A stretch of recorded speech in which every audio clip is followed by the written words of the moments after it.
بسم اللہ الرحمن الرحیم ایاک نعبد و ایاک نستعین۔ میرے پاکستانیوں، آج میں نے آپ سے 3-4 باتیں کرنی ہیں، لیکن میں سب سے پہلے جو اپنی بات کا آغاز کرنا چاہتا ہوں وہ میں نے جس چیز کے اوپر فیصلہ کیا ہے کہ نیب چیئرمین کے اوپر میں 15 ارب روپے کا آج ہرجانہ اس کے اوپر ڈال رہا ہوں اپنے وکیل کے ذریعے۔ میں نے اس کو لیگل نوٹس بھجوایا اور میں آپ کو صرف موٹی موٹی بات بتانا چاہتا ہوں کہ میں نے یہ کیوں کیا ہے۔ اس آدمی نے سب کچھ بدنیتی پہ کیا۔ اس نے میرے فنڈامنٹل رائٹس، میرے جو بنیادی حقوق جو میرا آئین دیتا ہے، اس کی خلاف ورزی کی۔ اس نے نیب کے قانون توڑے مجھے پکڑنے میں، اور اس صرف ہرجانہ نہیں کر رہا، میں اس کو کمپلینٹ کروں گا سپریم جوڈیشل کاؤنسل میں اس کا۔ میں صرف آپ کو موٹی موٹی چیزیں بتاتا ہوں کہ اس نے کیا کیا ہے۔ 28 اپریل کو، ذرا اب یہ غور سے سننا ہے، 28 اپریل کو فیصلہ ہوتا ہے کہ میرے اوپر یہ جو انکوائری کر رہے تھے اس کو انویسٹیگیشن میں تبدیل کرنا ہے۔ آپ سب کے لیے سمجھنا یہ ہے کہ جب انکوائری سے انویسٹیگیشن میں تبدیل ہوتی ہے تو پہلے میرے سے پوچھا جاتا ہے کہ مجھے انکوائری رپورٹ دکھائی جاتی ہے کہ میرے خلاف کمپلینٹ ہے کیا اور یہ کیوں تبدیل کیا جا رہا ہے انویسٹیگیشن کے اوپر۔ مجھے کوئی اس کا علم نہیں ہوتا، بلکہ 30 اپریل کو، اس کے 2 دن بعد اخبار میں رپورٹ آتی ہے، کسی اخبار میں لکھا ہوتا ہے کہ جی انکوائری انویسٹیگیشن سے گئی۔ میرے وکیل نے فوری طور پہ اسلام آباد ہائی کورٹ کہا کہ جی کیا، ہمیں تو پتہ ہی نہیں ہے اس کا۔ لیکن ذرا آپ دیکھتے رہیں کہ 28 سے جب مجھے پتہ ہی نہیں ہے کہ انکوائری کیا ہے، میرے پاس رپورٹ ہی نہیں ہے، انکوائری کی رپورٹ میرے پاس پہلی دفعہ آتی ہے جب یہ مجھے جیل میں ڈالتے ہیں۔ یہ نیب کے قانون کی خلاف ورزی ہے۔ اب بدنیتی دیکھیں کہ 28 کو وہ انویسٹیگیشن کرتے ہیں، 1 مئی کو میرا وارنٹ نکل جاتا ہے، 3 دن کے بعد میرا وارنٹ نکل جاتا ہے، اور وارنٹ بھی اس دن نکلتا ہے جس دن پبلک ہالیڈے ہوتا ہے، 1 میں پبلک ہالیڈے ہوتا ہے۔ 8 دن پتہ نہیں چلتا کہ میرا وارنٹ ہے، چھپا لیتے ہیں وارنٹ کو، اور پھر اس کو مجھے عدالت میں جب بیٹھا ہوتا ہوں، اسلام آباد کی عدالت میں جب بیٹھا ہوتا ہوں، تو تب پتہ چلتا ہے کہ میرے اوپر اٹیک ہوتا ہے رینجرز کا۔ پولیس کیوں نہیں؟ رینجرز آپ تب استعمال کرتے ہیں جب کوئی بہت بڑا مجرم ہو، جب کوئی وہ دہشت گرد ہو، یا جب اسے کوئی خطرہ ہو۔ میں تو جب اسلام آباد 9 تاریخ کی صبح کو نکلا تھا، میں نے ویڈیو ریکارڈ کی تھی کہ اگر آپ نے مجھے پکڑنا ہے تو آپ مجھے وارنٹ دکھائیں اور مجھے پکڑ لیں۔ وہ کوئی ڈرامے نہ کریں جو میرے گھر پہ باہر آ کے انہوں نے کیا۔ اس کے باوجود رینجر سے مجھے پکڑا، توڑ پھوڑ کی گئی، میرے سر پہ ڈنڈا لگا، لوگوں کو مارا، خون نکلا لوگوں کے۔ سٹاف جو تھا اس کو انہوں نے مارا، جو وہاں بیچارہ رجسٹری آفس کا سٹاف تھا۔ اور پھر جس طرح مجھے وہ لے کے گئے، ساری دنیا میں وہ تصویریں گئیں کہ جس طرح کوئی بڑے کوئی مجرم کو، دہشت گرد کو پکڑ کے لے کے جا رہے ہیں۔ یہ سارا نیب چیئرمین کے آرڈرز کے اوپر ہوا۔ اب یہ دیکھیں، سیکشن 24 جب آپ اریسٹ وارنٹ کرتے ہیں نیب میں، تو یہ 4 چیزیں ہونی چاہیے آپ کو اریسٹ کرنے سے پہلے، کہ یہ 4 وجوہات ہونی چاہیے جس کی وجہ سے وہ آپ کو اریسٹ کرتے ہیں۔ نمبر 1 کہ بار بار مجھے نوٹسز گئے ہوں اور میں اس کا جواب نہ دوں۔ مجھے نوٹس ہی نہیں کسی نے بھیجا تو میں جواب کیا دیتا؟ تو پہلا غلط۔ دوسرا کہ میں مفرور ہوں، کہ میں بھاگا ہوا ہوں۔ میں عدالت کے اندر بیٹھا ہوا، میں مفرور کیسے ہوں؟ میں تو ہائی کورٹ کے اندر بیٹھا ہوا تھا، وہ بھی غلط۔ تیسرا کہ میں ایویڈنس کو چینج کر رہا ہوں۔ ایویڈنس ساری گورنمنٹ کے پاس پڑی تھی، القادر کی ساری ایویڈنس، یا وہ این سی اے والی، وہ ساری ان کے کیبنٹ پہ پڑی تھی، اور یا انہوں نے ساری القادر کی ساری چیزیں منگوا لی تھی، وہ ان کے پاس پڑی تھی۔ تو میں نے ٹیمپر کیسے کرنا تھا؟ یعنی میں نے اس کو چینج کیسے کرنا تھا، تبدیل کیسے کرنا تھا؟ اور پھر بار بار ایک چیز کرتا جائے آدمی، ریپیٹ کرتا جائے ایک جرم، پھر اٹھاتے ہیں۔ تو ان چاروں میں سے بتائیں کہ کون سی میں نے غلطی کی تھی جو مجھے انہوں نے ایک دہشت گرد کی طرح جس طرح مجھے انہوں نے اٹھایا ہے، یہ چاروں ایک پوائنٹ بھی نہیں میٹ کر رہا تھا۔ اس کے علاوہ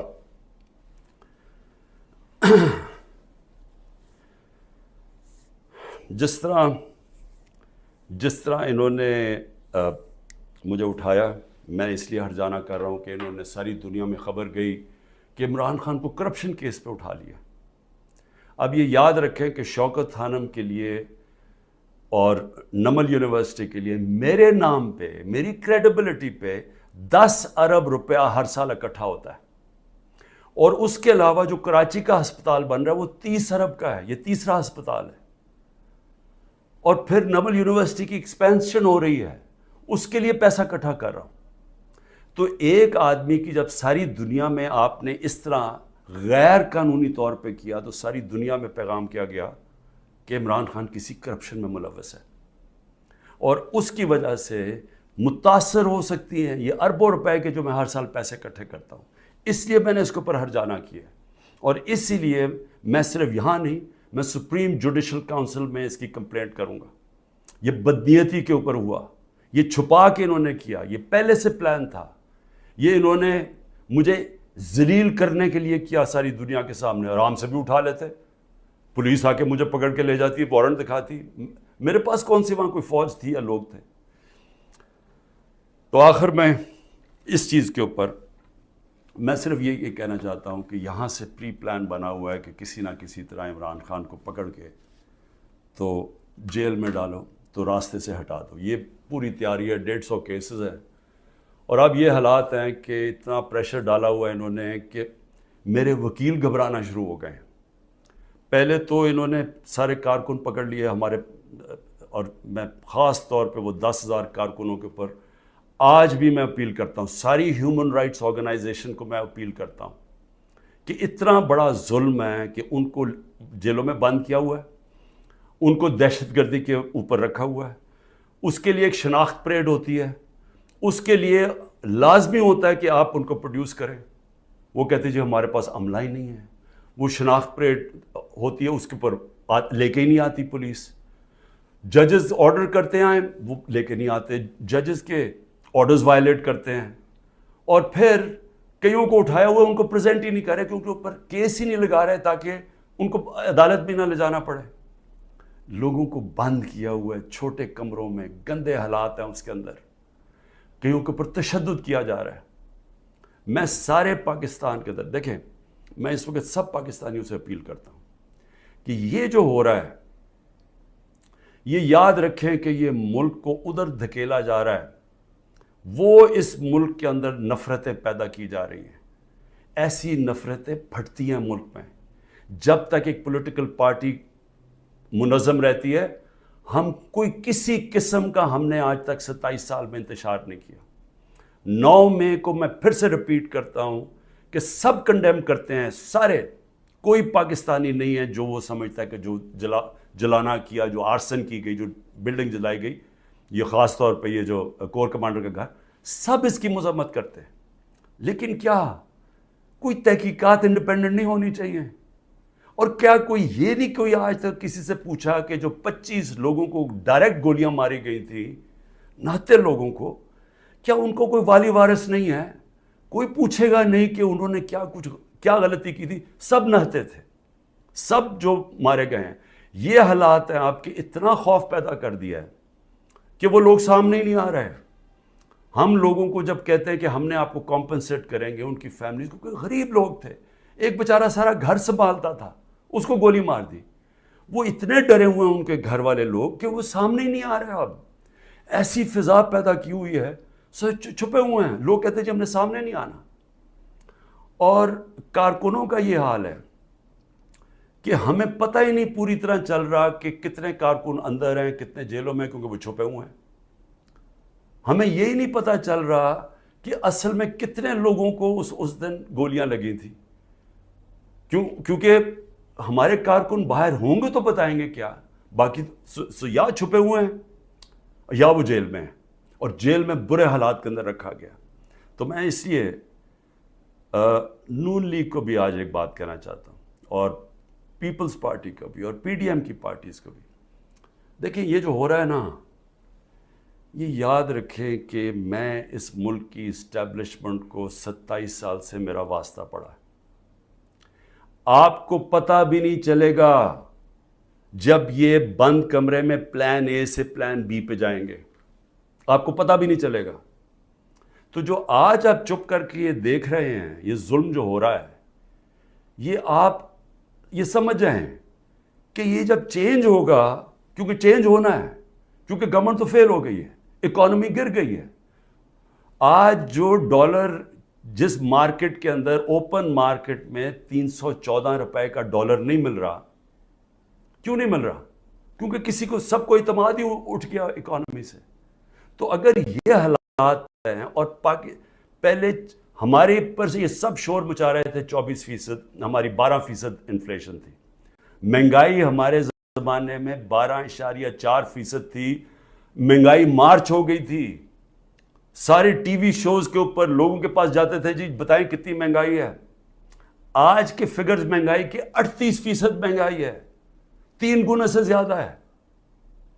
اور آج جو حالات ہیں لوگوں کے، نہ مہنگائی کنٹرول ہو رہی ہے، فیکٹریاں بند ہو رہی ہیں، بے روزگاری بڑھ رہی ہے.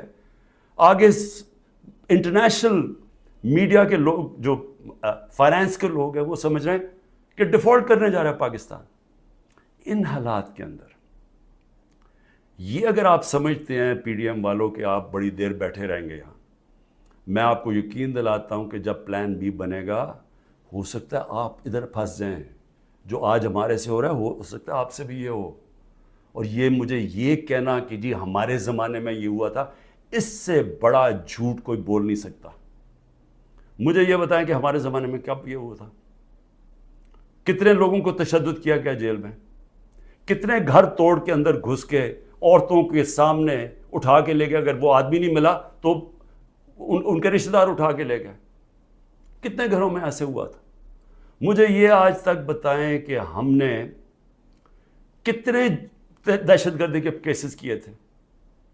مریم نواز نے جا کے جب پتھراؤ کروایا تھا نیب کے اوپر، کتنے دہشت گردی کے کیسز ہوئے تھے. کس کے اوپر اس طرح کے 150 کیسز کیے گئے جو میرے پہ 4 کیسز میرے اوپر کیے گئے ہیں، کرمنل کیسز، جب میں نظر بند تھا 4 دن وہاں نیب جیل میں. تو جس طرح کی یہ آپ حرکتیں کر رہے ہیں اور یہ ہونے دے رہے ہیں حرکتیں، اور یہ کہہ کہ جی ہمارے زمانے میں یہ ہوتا تھا، یہ سمجھ جائیں کہ یہ بڑی جلدی چینج ہو سکتا ہے. یہ ابھی آپ بڑے خوش ہیں کہ جی تحریک انصاف، اس لیے نہیں کہ ہم نے آپ سے کوئی ظلم کیا تھا. میں پھر سے ریپیٹ کرتا ہوں، 95% کرپشن کے کیسز اب پہلے آپ کے زمانے میں بنے ہوئے تھے. اسحاق ڈار آپ کے زمانے میں بھاگا، نواز شریف کے بیٹے آپ کے زمانے میں بھاگے. یہ جو کیسز بنائے ہوئے تھے یہ سارے آپ کے زمانے میں ہوئے ہیں. صرف پھر سے شہباز شریف کے جو 16 ارب کا ایف آئی کا کیس تھا اور جو نیب کا کیس تھا، وہ ہمارے زمانے میں بنا 8 ارب کا. اور وہ میں آج بھی کہتا ہوں کہ اس سے کلیئر کٹ کیس ہے ہی کوئی نہیں. زمین کے قبضے جو چھڑوائے تھے وہ سارا لینڈ ریکارڈز کے دیکھ کے چھڑوائے تھے. ایک مجھے ادارہ، نہ پولیس آفیسر، کوئی آئی جی، کوئی مجھے آج ایف آئی اے کا آدمی مجھے ایک کہہ دے کہ میں نے کسی کے اوپر کہا کہ انتقامی کارروائی کرو، ایک مجھے بتا دے. کوئی مجھے بتائے جتنی ہم نے بھرتیاں کی ہیں وہ ساری میرٹ کے اوپر کی تھی. کتنے عمران خان کے رشتہ داروں کو امپورٹنٹ جگہوں پہ بیٹھے تھے. اور پھر میڈیا، ذرا میں میڈیا کے اوپر آ جاؤں، کیونکہ میڈیا میں ہمیں بڑی مار پڑی تھی سارا وقت. وہ گورنمنٹ، جس گورنمنٹ نے اس ملک کے اندر کرونا، دنیا مانتی تھی کہ کرونا کا سب سے زیادہ ڈیل اس کو سنبھالا، دنیا مانتی تھی. ہندوستان میں حالات دیکھ لیتے، ارد گرد ایران میں حالات دیکھتے جو ہمارے 2 نیبرز تھے، اور پاکستان میں حالات دیکھتے. اپنے ملک کو جس طرح ہم نے نکالا ہے اور بڑی رسک لے کے، تو میں آج یہ سوال پوچھتا ہوں کہ ہمارے طرف اخبار اٹھا کے دیکھ لیں، جو ہماری مٹی پلیت کی گئی ہے میڈیا میں. اور ایک کیس ڈال دیجیے رانا ثناء اللہ کے اوپر، وہ ڈرگز کا کیس تھا.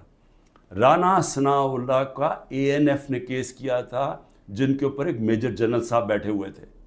اور ہم نے کیبنٹ میں جب رانا ثناء اللہ کا کیس آیا، کیبنٹ میں پریزنٹیشن مانگی اس سے کہ کہیں غلط کیس تو نہیں کر دیا. اور انہوں نے ایک فریم بائی فریم بتایا کہ یہ کیسے یہ رانا ثناء اللہ پکڑا گیا تھا منشیات میں نے تو کسی کو نہیں کہا، نہ میری کیبنٹ ہے کسی کو کہا.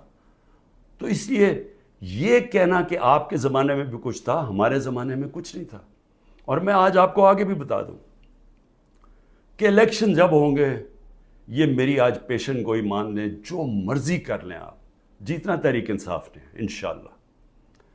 تو جب ہم آئیں گے، میں آج آپ کو انشاءاللہ ہم جب آئیں گے، میں آپ کو ابھی بھی یہ کہتا ہوں، میرے سے جو کیا ہے میں تو ان کو معاف کر دوں گا. مجھے قتل کرنے کی جنہوں نے کوشش کی میں معاف کر دوں گا، کیونکہ میں جو امتی ہوں وہ نبی صلی اللہ علیہ وسلم کا ہوں، اور انہوں نے اپنی ذات کے اوپر ہمیشہ معاف کر دیتے تھے. تو میری ذات کے اوپر جو بھی چیز ہے میں معاف کر دوں گا. جو میرے گھر میں ہوا، میری بیوی اکیلی گھر میں، جس طرح گھر میرا توڑا گیا باہر سے، جس طرح اٹھا کے لے گئے، مارا لوگوں کو میرے گھر میں آ کے، میرے گھر کے اوپر جو حملے کیے گئے، جب میں تو معاف کر دوں گا. لیکن مجھے بتائیں کہ جن لوگوں کے اوپر اس وقت تشدد ہوا ہے اور ہو رہا ہے، وہ جب نکلیں گے، یا جو اعظم سواتی سے ہوا، یا جو شہباز گل سے ہوا، کیا وہ معاف کریں گے؟ کیا یہ جو عمران ریاض کو اٹھایا، یا جو ارشد شریف، یہ جس طرح اس کی کیا فیملی معاف کرے گی؟ کیا یہ جو ورکرز جب نکلیں گے جن کو جانوروں کی طرح رکھا گیا ہے، کیا ان کو پتہ ہے کون کون سے؟ اور پولیس والوں نے زیادہ تر اچھا برتاؤ، ان کی بری رپورٹس نہیں ہیں، نامعلوم افراد نے زیادہ ظلم کیا، لیکن کئی گلو بٹ جو انہوں نے شامل کیے، کیا ان کو معاف کر دیں گے؟ جنہوں نے 25 مئی کو کیا، ہم نے چپ کر کے بیٹھ گئے، ہم نے کسی کو سزا ہی نہیں دی جب 25 مئی کو انہوں نے ظلم کیا تھا. تو کیا اب ہم معاف کر دیں گے؟ یہ جو ورکر جب نکلیں گے وہ ڈیمانڈ نہیں کریں گے کہ جن سے ظلم کیا گیا؟ تو اتنے انتہا پہ جو آپ لے کے جا رہے ہیں، یہ یاد رکھیں کہ کہیں پلان بی بن گیا تو آپ اسی جگہ پہ پھنس جائیں گے. اور میری میڈیا سے میں پھر میڈیا سے پوچھتا ہوں کہ اب تو انہوں نے مکمل طور پہ عمران خان کا نام ہی اب نہیں لے سکتے اب ٹی وی چینلز پہ. نئی چیز ہے، اگر عمران خان کا ٹی وی چینلز پہ نام نہیں لے سکتے تو اب میں سوچ رہا ہوں کہ ٹی وی چینلز پہ گفتگو کیا ہوگی شام کو. میں اور بھی سوچ رہا ہوں کہ اس کا مطلب مریم نواز کی تو اب تقریریں دکھائی نہیں سکیں گے، کیونکہ اس کی تقریر ہی ختم ہو جائے گی اگر اس میں عمران خان کا نام نہ ہوا. یعنی اس طرح سے کیا ملک میں کیا لوگ اتنے بیوقوف ہیں کہ اگر آپ یہ نہیں کریں گے تو اس سے وہ بھول جائیں گے لوگ P T I Imran Khan کو. میں پھر سے آپ سے کہتا ہوں کہ یہ جو لوگوں سے کیا جا رہا ہے، ہمارے لوگوں سے جو میرے سے کیا جا رہا ہے، میں اپنا اس لیے نہیں زیادہ بات کرتا کہ ٹھیک ہے میں تو تیار ہوں ہر چیز کے لیے. پہلے تو رانا ثناء اللہ کہتا ہے کہ عمران خان کی جان کو شدید خطرہ ہے، ٹی وی پہ جا کے کہتا ہے. پھر میرا جو انچارج تھا کرنل عاصم یہاں کا سیکیورٹی کا، وہ غائب ہو جاتا ہے. جو گاڑیاں جو پروٹیکشن دینے والی جو بلٹ پروف ہیں، وہ سوائے ایک کے باقی ساری وہ 3 جو گاڑیاں تھیں وہ غائب ہو جاتی ہیں، ان کو پکڑ کے امپاؤنڈ کر لیتے ہیں.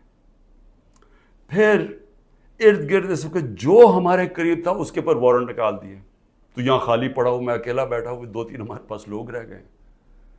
اور پھر آتے ہوئے اب لوگ ڈرتے ہیں کیونکہ اگر کوئی یہاں آئے گا تو ان کو ڈر ہے کہ باہر کوئی انفارمنٹس پکڑے جائیں گے، تو وہ بھی آئسولیٹڈ ہوں، وکیل صرف آ سکتے ہیں. لیکن میرا سوال یہ ہے کہ کیا اس سے میں پیچھے ہٹ جاؤں گا؟ اور پھر جو حربے استعمال کیے گئے، مجھے بڑا افسوس ہوا کہ رات میری بھانجی کا خامد، جس کا کوئی تحریک انصاف سے تعلق نہیں ہے، اس کا جو باپ اور فیملی وہ ساری نون لیگ میں ہے، اس کو کل رات اٹھا کے لے گئے. تو ایک بہن کے گھر میں چھاپے مارے ہیں انہوں نے گھر جا کے. تو یہ جو ساری حرکتیں ہیں، کیا اس سے عمران خان پیچھے ہٹ جائے گا؟ اور پھر میں نے ایک کمیٹی بنائی جس میں پرویز خٹک اور اسد کیسر تھے. ان کو دعوت ملی جی کہ ہاں اسٹیبلشمنٹ سے کیا ہے ہمارے سے بات چیت کریں. وہ ادھر جاتے ہیں، ادھر ان کو سیف ہاؤس میں بٹھا لیتے ہیں. وہ ابھی بھی جب تک مجھے خبر آ رہی ہے ابھی وہ سیف ہاؤس میں بیٹھے ہوئے ہیں. انہیں کہہ رہے ہیں کہ تب آپ کو ہم چھوڑیں گے جب آپ یہ کہیں گے کہ ہم تحریک انصاف سے ہم اس کو چھوڑیں، تحریک انصاف اور عمران خان کو. تو اصل میں یہ جب آپ یہ حرکت یہ جو کر رہے ہیں، کیا آپ کو سمجھ ہے کہ آپ لوگوں سے کیا پوچھ رہے ہیں جب آپ کہتے ہیں کہ آپ تحریک انصاف سے علیحدہ ہو رہے ہیں؟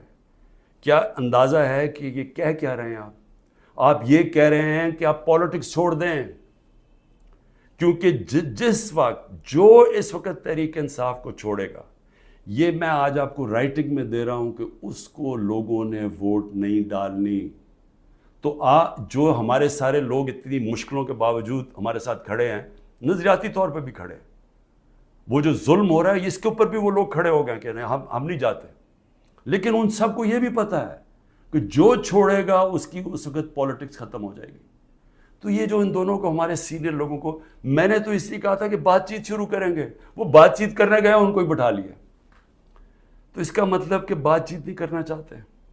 اس کا مطلب یہ کہ یہاں فیصلہ ہوا ہے بند کمروں میں کہ پارٹی کو ختم کرنا ہے، عمران خان کو اکیلا کر دینا۔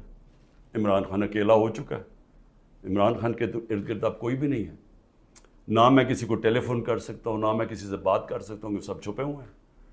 یا جو میری سینئر لیڈرشپ ہے ان سے مشاورت نہیں کرتے، وہ سارے جیل میں ہیں، یا انہوں نے کہا کہ ہم جی پیچھے ہٹ رہے ہیں، ہم پالیٹکس سے پیچھے ہٹے۔ تو کیا میں سوال یہ پوچھتا ہوں کہ چلیں عمران خان کو تو آپ نے آئسولیٹ کر دیا، کیا یہ پاکستان میں اس کی بہتری ہو رہی ہے؟ یہ ہمارا ملک کے لیے بہتر ہے؟ ہماری جو اکانومی بیٹھتی جا رہی ہے، جو غربت بڑھتی جا رہی ہے، بے روزگاری بڑھتی جا رہی ہے، مہنگائی بڑھتی جا رہی ہے، کیا یہ اس سے ٹھیک ہو جائے گی؟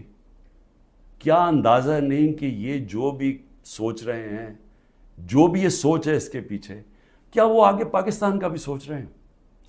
ایک پارٹی جو ملک کی فیڈرل پارٹی ہے، جو اس وقت سارے صوبوں کے اندر ہے اور سب کو اکٹھا رکھ سکتی ہے، جب اس پارٹی کو توڑنے کی کوشش کی جا رہی ہے اور اس کے لیڈر کو ختم کرنے کی کوشش کی جا رہی ہے، کیا یہ پاکستان میں اس کی بہتری ہے؟ ہمارے ملک کی بہتری ہے اس میں؟ کیا ہم یہ نہیں سمجھتے کہ کوئی اسٹیبلشمنٹ آج تک ملک کو اکٹھا نہیں رکھ سکی؟ جو ہماری طرح کا ملک ہو، جدھر مختلف صوبے ہوں، مختلف زبانیں ہوں، جب جس طرح کے یہ حالات کیے جا رہے ہیں، یہ پاکستان سے دشمنی ہو رہی ہے۔ کیا عمران خان کو اب غدار کہہ کے وہ مان جائے گی؟ لوگ غدار قوم مان جائے گی؟ کیا اندازہ نہیں ہے کہ پبلک اوپینین ہوتا کیا ہے؟ میں گراؤنڈ پہ، میں نے 27 سال گراؤنڈ سے پارٹی بنائی ہے۔ میں نے کبھی کسی کو ڈیڈی کہہ کے کسی کی ڈکٹیٹر کی کیبنٹ میں نہیں بیٹھا 8 سال پہلے اور پھر پالیٹکس میں آیا، یا میں کسی کی چھت کے اوپر سریے لگاتے لگاتے میں چیف منسٹر نہیں بنا۔ میں نے زیرو سے پارٹی شروع کر کے یہاں پہنچا ہوں۔ میں پبلک اوپینین کو جانتا ہوں۔ جس نے پبلک اوپینین کے اوپر آیا پاور میں، وہ جانتا ہے، وہ سمجھتا ہے۔ میں اس لیے آپ کو کہہ رہا ہوں کہ یہ جو آپ کر رہے ہیں، اس سے پارٹی کمزور نہیں، پارٹی طاقتور ہو رہی ہے، کیونکہ پبلک جڑتی جا رہی ہے اس کے ساتھ، اور لیکن کمزور پاکستان ہو رہا ہے۔ ہمارے ملک کو کمزور کیا جا رہا ہے۔ ہماری معیشت جب کمزور ہوتی ہے تو سارا ملک کمزور ہو جاتا ہے، اور سب سے بڑی بات کہ پالیٹکس کو فریگمنٹ کیا جا رہا ہے۔ جو پلان مجھے نظر آ رہا ہے وہ یہ ہے کہ ہر پارٹی کو چھوٹی چھوٹی ان کے ووٹیں دے دیں، اور پھر وہ ساروں کو اکٹھا کر کے جب آپ بٹھائیں گے تو سمجھیں گے کہ وہ کمزور قسم کی حکومت ہوگی جو کنٹرول ہو سکتی ہے پیچھے سے۔ تو یہ تو ملک کی تباہی ہے۔ ملک کی اس وقت ریکوائرمنٹ ہے، جو معاشی تباہی مچ چکی ہے ملک میں، جو ملک جدھر جا کے کھڑا ہو گیا، آپ کو تو وہ ایک گورنمنٹ چاہیے جس کو پبلک، جس کے پیچھے کھڑے ہو، پبلک کا مینڈیٹ ہو جس کے پیچھے، جو کہ پھر ملک کو اکٹھا بھی کر سکے اور مشکل فیصلے کر سکے۔ اور مشکل فیصلے کیا ہوتے ہیں؟ ملک کو ری سٹرکچر کر سکے، گورننس سسٹم ٹھیک کر سکے، رول آف لاء لے کے آئے پاکستان میں، وہ انویسٹمنٹ کی انوائرمنٹ بنائے تاکہ انویسٹمنٹ تو آنی شروع ہو، اور تو چھوڑے بیرون ملک پاکستانی سب سے بڑا اثاثہ ہے۔ جس وقت ہم نے ملک میں قانون کی حکمرانی کی، ان کی انویسٹمنٹ آ جائے گی۔ لیکن یہ تو اس کو دوسری طرف جا رہے ہیں، اس میں تو پاکستان میں امید ہی ختم کرتے جا رہے ہیں۔ اور میں آخر اپنی بات ختم کرتا ہوں اپنے ورکرز کے لیے، کہتے ہیں کہ جتنے بھی میرے ورکرز ہیں وہ جس طرح بھی میری ان تک آواز جائے، مجھے پتہ مشکل ہے وقت، چن کے ہر تھانے کو حکم دیا گیا کہ پی ٹی آئی کا کوئی کارکن ہے تو اس کو پکڑو یا اس کو دباؤ یا اسے کہو اپنی وہ کہے کہ جناب میں آج پاکستانی فوج کے ساتھ کھڑا ہوں اور میں تحریک انصاف چھوڑ رہا ہوں۔ ہم سارے پاکستانی فوج کے، میں بار بار کہ ہم سب فوج کے ساتھ کھڑے ہیں، کون نہیں کھڑا ہوگا اپنی فوج کے ساتھ جس نے آپ کی ملک کی حفاظت کرنی ہے. لیکن یہ ایک آڑ لے کے کہ جی وہ 9 مئی کو تحریک انصاف کو ایک بالکل ایک اس کے اوپر پورا کریک ڈاؤن کر دو اس کا بہانے میں، تو میں اپنے سارے کارکنوں کے صبر کریں، مشکل وقت ہے، آپ کے لیے مشکل وقت ہے، میرے لیے سب سے زیادہ مشکل وقت ہے. مشکل وقت کیوں ہے؟ کیونکہ سارا دباؤ انہوں نے میرے پر ڈالا ہوا ہے. تو جب تک میں کھڑا ہوں، جب تک یہ سارے حربے استعمال کر رہے ہیں مجھے پکڑنے کے، کوئی نہ کوئی کیس میں تو پکڑ ہی لیں گے کہ اتنے زیادہ کیسز ہیں، اور اگر میرے وکیل اب ڈرنا شروع ہو گئے ہیں تو میں خود تیاری کر رہا ہوں کہ میں خود ہی پھر مجھے اپنے کیسز عدالت میں جانا پڑے گا. لاء پڑھنے کی بھی اب کوشش کر رہا ہوں. سمجھ بھی ویسے میں نے اتنی دفعہ عدالتوں کے چکر لگائے ہیں کہ میں کافی سمجھ بھی گیا ہوں کہ قانون کیا ہوتا ہے. تو میں وہ بھی تو لگ تو ایسے رہا کہ وہ وکیل بھی آخر میں چھوڑ جائیں گے، لیکن عمران خان جب تک زندہ کھڑا رہے گا اپنے ملک کی حقیقی آزادی کے لیے. اور میرے کارکنوں، آپ اس کو پالیٹکس نہ سمجھیں. آپ ایک دن دنیا کہے گی کہ یہ وہ لوگ ہیں جو کھڑے تھے پاکستان کی حقیقی آزادی کے لیے اور انہوں نے قربانیاں دی اپنے ملک کو آزاد کرنے کے لیے. پاکستان پائندہ باد.